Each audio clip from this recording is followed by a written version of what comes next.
भारतातील 3 सर्वात श्रीमंत अभिनेत्री यांची श्रीमंती पाहून तुम्ही हैराण व्हाल. 3 नंबरवर येते दीपिका पदुकोण. दीपिकाची सिनेमा जगात एंट्री ओम शांती ओम या चित्रपटातून झाली. दीपिकाची नेटवर्थ 500 कोटी आहे. ती एका सिनेमात काम करण्याचे 15 ते 30 कोटी चार्ज करते आणि ब्रँड प्रमोशनचे 7 ते 10 कोटी घेते. 2 नंबरवर येते 2000 साली मिस वर्ल्ड विजेता असलेली प्रियंका चोपडा जोनस.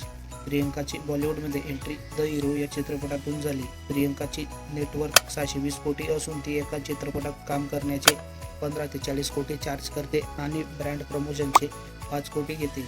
पहिल्या क्रमांकावर येते ऐश्वर्या राय बच्चन. 1994 मध्ये मिस इंडिया राहिलेली ऐश्वर्याची नेटवर्थ 800 कोटी आहे.